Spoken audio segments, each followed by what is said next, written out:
Hi, I'm Mike Brofman. I'm the Artistic Director of Brooklyn Art Song Society. Welcome to episode 2 of our ongoing series, Song and Wine, where I sit with the artists in Brooklyn Art Song Society and we talk shop over a glass of wine. I'm joined today by Martha Guth, the fantastic soprano. Cheers! I'll drink to that. Yeah. And today we're doing white because last time we did red. Martha is joining us for our series, Schubert the Last Year.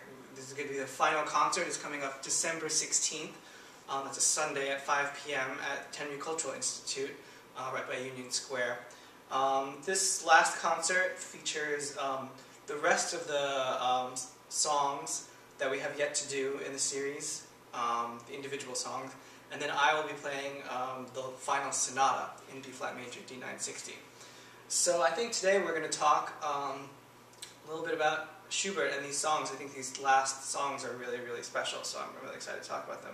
So I guess the first question for you on my list is, I guess it's interesting, when I started this project, it's sort of, there's a unifying theme that was not, it's sort of different in that Schubert, didn't mean for these songs to be together, but they all have this one connection. They were all written in the last year of his life.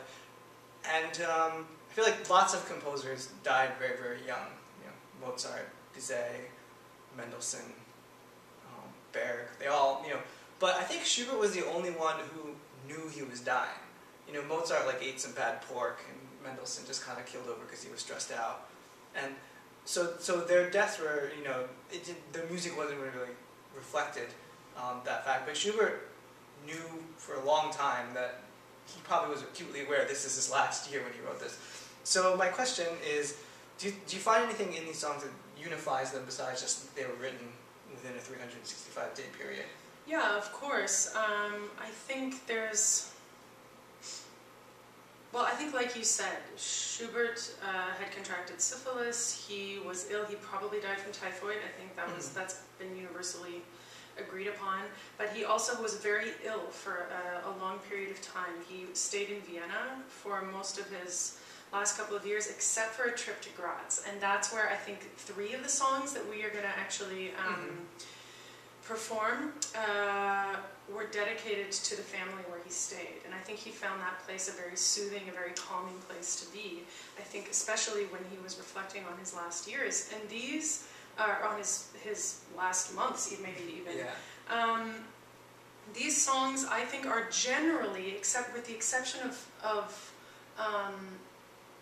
Shepherd on the Rock and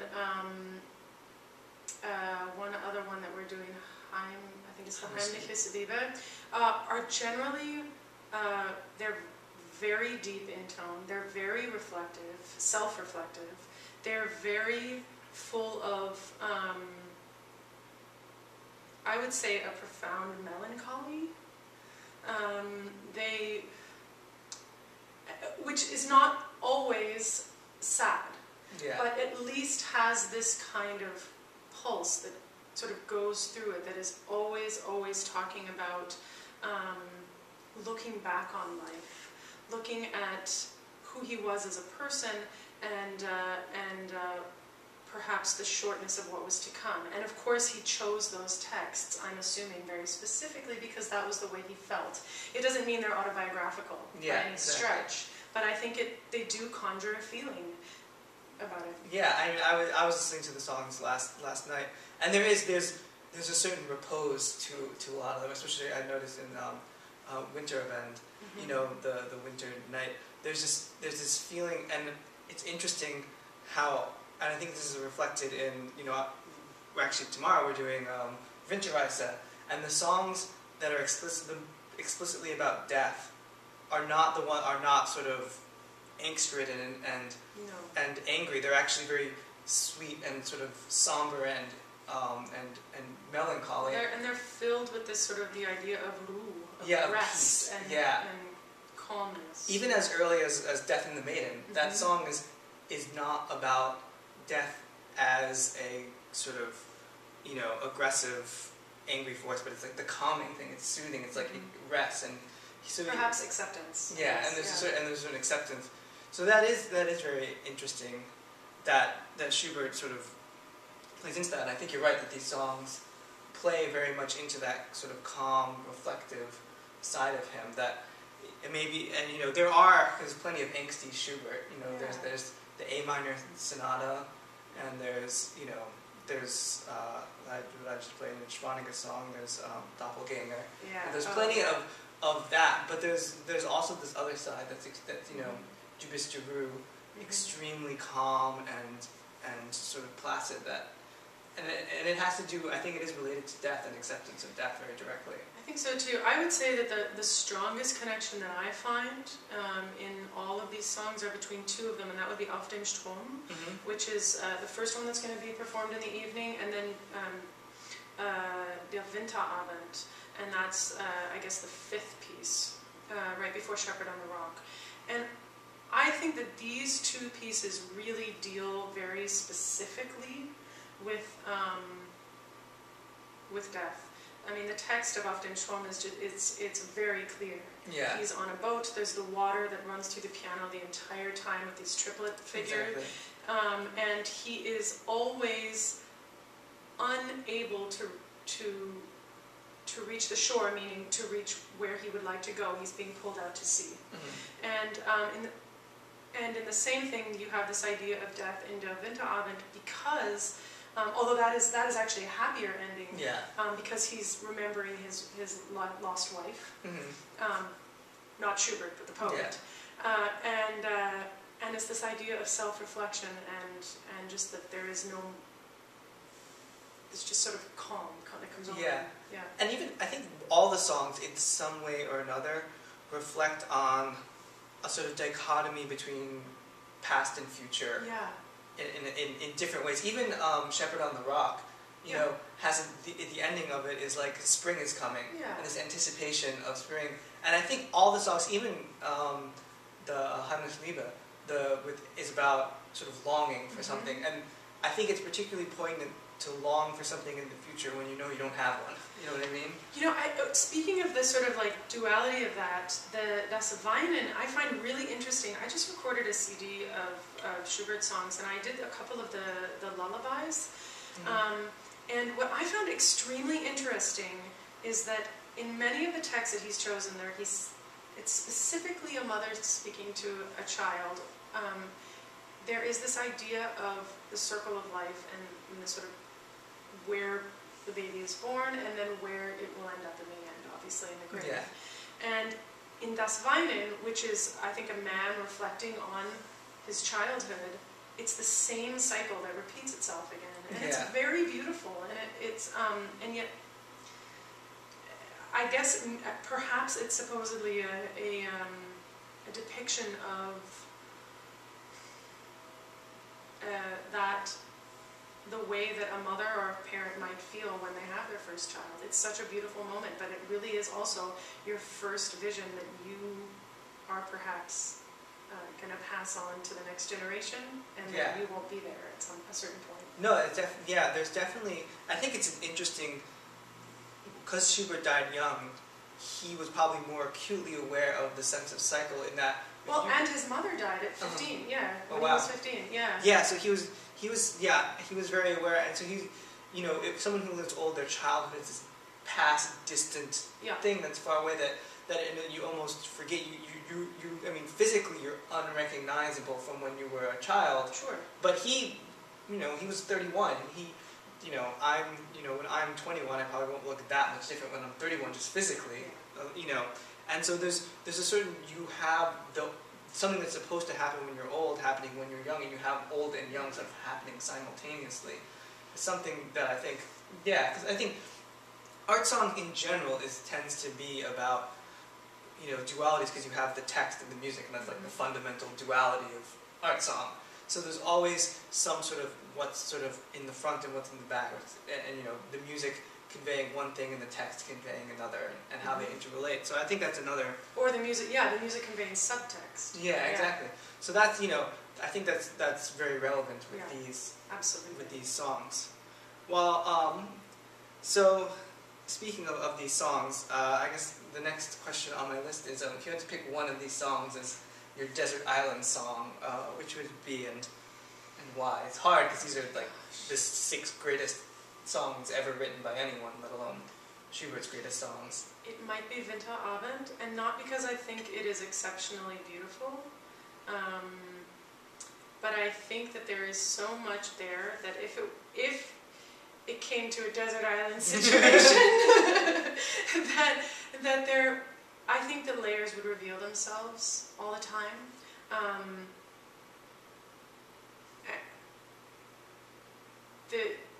Just in the way that Schubert sets the text and allows you to kind of go deeper and deeper as each verse happens, and it's very subtle. I wouldn't say that it's an exciting piece. I wouldn't say that it's a piece that would, if you heard it for the first time and had never heard it before, would stay with you all the time. But I think that it is something that really just grows with hearing it every time. Yeah, I mean, I was thinking that if I were answering this question, that's the one I would recommend. Was the one I would say that was the one that I was most excited about in programming, because I feel like I've never heard of it being done. It is very rarely. And and the thing that I sort of found astonishing about it is, and I noticed this old Mozart does, even though Mozart I just sort of said that Mozart didn't know he was dying, but the very end of Mozart's style is sort of this purity, you know, like this sort of this simplicity that sort of was always a harmonic style became more extreme at the end. And I think the same happens with Schubert a little bit, and especially in that song, because it's a pretty long song for a song. It's like 7 or 8 minutes, depending on your tempo, and it's just melody and chords and nothing else. Yeah. There's minimal interludes, and the melody uses actually very little, like, melodic fabric. There's melodic fabrics that use 10-15 times, so it's not all that much. And but yet he spins out a song that is not for a second feels sort of directionless or or just that he's like, just doing a pattern, just writing a chord pattern and just filling it out. It's really quite astonishing, just as like a technical feat of composition, that he can write something so ingenious with such little means. I think so too. Yeah, and that's what I found is kind of incredible about that song. But I think that's, you're right. Why it's maybe not the song. Probably at the end of the night, people are going to be remembering The Shepherd on the Rock a little bit more because it has a little more fireworks and a little more, But that's the song that I feel like is that will haunt you, And it is it's a song that I've come to like more and more and more every time I listen to it, as opposed to things that get stale over time, because I find this a lot with the things like, say, a Beethoven sonata that's dependent on sort of surprise. Yeah. After a while, you just know what's going to happen. It's not surprising anymore. So I always get annoyed that the Waldstein is played like by every student, and it annoys me to no end, because that's a piece that's really, the whole point of it is surprise. The whole point of it is you don't know what to expect. And now it's almost a different piece just because it's played so often. That it's like, an art song, I feel like, a great art song has the exact opposite effect of that. The more you listen to it, it like wears like wine. Like, it gets older. Yeah, the more it reveals itself. Yeah, there's more, and the first time you hear a song, a lot of times, the first time you hear art song, I at least feel like I don't get it. Like, I feel I only get the superficial level of it, and I don't appreciate it, and only getting to know in the text and everything. You know it more and more, and it gets better. And I think that's fine. I mean, I really do think that there are lots of levels in which you can enjoy it, and that's the beauty of it. I mean, I think you can say that with any good piece of music, regardless of genre, regardless of anything. That a good piece of music will reveal itself to you over time. Yeah. And, yeah, definitely. So I wanted to talk a little bit, change gears just ever so slightly, and talk a little bit about interpretation and actually almost maybe even technique. I feel like the defining feature of Schubert songs is the changing of keys, of his use of the modulations, that it goes to foreign keys, and very often does very, very similar musical material, and the only difference is in a foreign key for the first time. And I know as a pianist I have like my little tricks. You know, I have my, what I call like, you know, Schubert G flat major pedaling, you know, where you just, you know, or you can voice things differently and to convey the sort of different colors. But I honestly have no idea how a singer would approach when they see a passage that they want to create a different color, especially in the context of Schubert, what you do. I mean, you feel free to do this how you think about it or get wonky with it. I think that I think in general terms it's relatively simple. I think that in the same way that you would take for example, just like a change to the relative major or to the relative minor, where you would like something to sound brighter or darker. Yeah. I think that it is really just the thought goes ahead of the tone.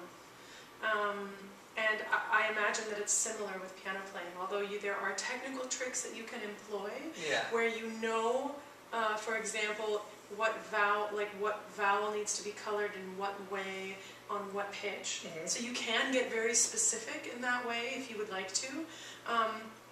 But in a very simple way, I think you can say, I think a technically secure singer can say, I would like, can just think bright, high, forward for a certain passage, or a certain word, but I do think that it is more complex than that, and I also think that singers, being the way that we are not always keyed into the key changes. Yeah. But I think that we are drawn to we get to be drawn to a bigger range of things because we get to sing the text. Yeah. And so where we would definitely do something different for a key change because it would require a different color or a different dynamic, I think that also has to do with what we're saying. Yeah. And clearly Schubert, that's exactly what Schubert is doing. Exactly. He'll set a different verse or a different line or a different word with a certain chord or color or whatever that he wants, so that it will have the subtext of the word in it. One of the great teachers, collaborative pianist Margot Garrett, says that when you have poetry where the word sounds like it is, so onomatopoeic, when you have music that sounds like the word, that's onomatopoetic, which I don't know how that worked, but that's her term for it. Yeah. And it really just, to me, it makes the singer have to say a word a different way. It means you may have to lengthen a consonant, shorten a vowel, lengthen the vowel, color it more darkly. Yeah. And this is all, of course, within the context of a secure technique. Yes. Yeah. I think for anything, the analogy I think of for technique is always an airplane. And then in a certain way, like, think of the thousands and thousands of parts that go into an airplane. And everything has to be exactly right. Like, the analogy is like, if someone said, like, hey, Martha, get on this airplane, it's totally fine, there's just one screw loose. You know, you're like, no, thank you, I'll walk, you know, you're not getting on the airplane. But, so on one level, there's all these little teeny intricate parts that have to be working exactly, and if something's not right, you have to go inside and be very precise. But the experience you have, you know, at the end of it is just flying, right? Yeah. You're just up in the air. And I think when technique is working in any instrument, it's the same idea where it's like there's a million things going on, but the audience's experience is just the full package without the details, you know, without the inner workings being aware. Yeah, hopefully. Yeah. I mean, I don't think that you have to be a technically perfect performer. I am far from that, and it is definitely the thing that I work on the most when I'm practicing. But I do think there needs to be a union of sorts, or at least that the technique you should be able to allow yourself. The technique should allow you to make choices instead of having your musicality be dictated by Exactly. limitation. Like, it's actually interesting in sort of the, like, thinking about sort of different, from a pianistic point of view, you know, the most famous, perhaps, vocal accompanist of all time, Gerald Moore, famously did not have a particularly virtuosic technique in that it was visibly difficult for him to play when he had very hard passages. There are famous recordings. I know I have a recording of him and the last song in the Wolf's Italian songbook. Ich hab in Penna. Exactly. And there's a big sort of virtuosic piano finale that he basically just misses every single note. Like, and the thing is, it's a studio recording. He could have done it like 500 times, and maybe part of it is he's being sort of, you know, loyal. He's like, this is how I can play it. I'm not gonna like micromanage and edit it. I'd rather it be like the experience, sort of quasi live. But it's also just that. But so there's sort of a tradition of, so since he didn't have, you know, the same kind of chops that a Richter or a, you know, Murray Pariah, someone of virtuosic would have, he relied solely on sort of conveying the essence of the text and creating colors and the sound world and creating line in a musical sense, and you very easily forgive him for many wrong notes. Absolutely. I mean, at the end of the day, when I go to a performance, I do not care if it's perfect or not. I want to hear something that is authentically performed, that's performed with conviction and understanding.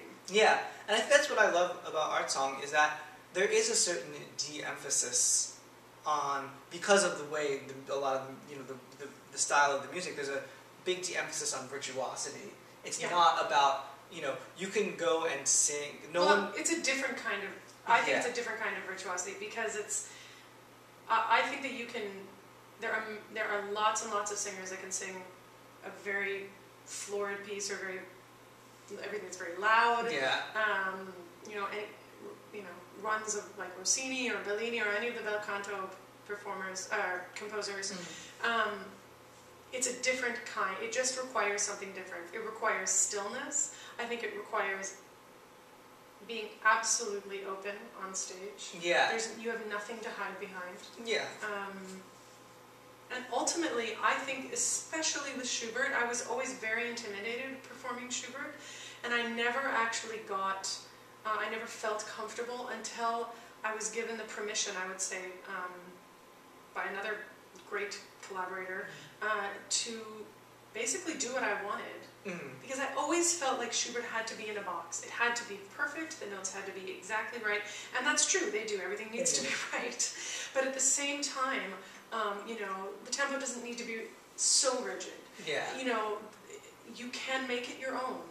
And I think that unless you do, it just won't ever ring true, because you won't bring your own authenticness to it. Yeah, exactly. I think there's a bigger emphasis on in singing art song on personality, and the singers who I think are sort of iconic art song interpreters often have sort of, I think, very sort of personal sounding voices. You know, Dietrich Fischer-Dieskau and Suzette. They don't necessarily, or Elizabeth Schwarzkopf, they don't necessarily have a voice that's like just super, just sort of like polished, but you can tell in a second it's them. And I think that's something that's, you know, especially in a sort of classical music world, that's, for whatever reason, putting a lot more premium on like creating singers who can create the exact same experience over and over and over again. Yeah, I mean, I think that is definitely a modern, for better or for worse, something that's happened now. I don't think the emphasis was on perfection before. Yeah. Certainly not in Europe. And I would say, I would say that the aesthetic is still different in Europe. Certainly for song singing as well, than it is here. And that's not a good thing or a bad thing. I just think that it's different. It's true, and I think you always have to remember with art song in general, is you're literally saying something to an audience. And I don't mean that in a, I said this last time too, I don't mean that in a metaphorical, poetic sense of like, you're literally saying like, the hey, the fourth wall is broken. Yeah, like you're telling them, hey, look, here's a flower. I like this flower. It's very pretty. Yeah. Like, and so when you do that, there is a certain, if you just perform it with nothing but an emphasis on technical perfection, it falls really flat because you're not doing the one thing that is required of you is saying something to an audience. Yeah. So I do think it's interesting to think about how that all plays in. But yeah, well, we're running a little low on life. Are we? Yeah. And we have we'll finish it in the outtakes. So I just want to remind everyone, you can come here, Martha and myself, not together, but on December... Together in spirit. Together in spirit. Together in our Schubertian way. On December 16th, that's a Sunday at 5 p.m. at Tenry Cultural Institute. It's going to be a great concert. Joining Martha is the great pianist Spencer Meyer, who was actually the last interviewee along with Yori Sugiyama. There's also some special guest artists on that. There's because Shepherd on the Rock has a clarinetist, we have Pascal Archer, who's a great clarinetist. And for the first song, Auf dem Strom, which actually has horn in it, we have David Wakefield, who is the French hornist for the American Brass Quintet, which is a residence at Juilliard. And that's going to be a really great concert. So you should check that out. You should check out our webpage, www.brooklynartsongsociety.org, for all the news, and you can read about all our other concerts that are going on. You can follow us on Facebook, you can like us, and our Twitter account is Brooklyn Art Song. We are 700 followers strong, so maybe you can be 701. So that's it for now. Thanks for listening, and I'll see you next time there's song and or wine. Thank you. Yes.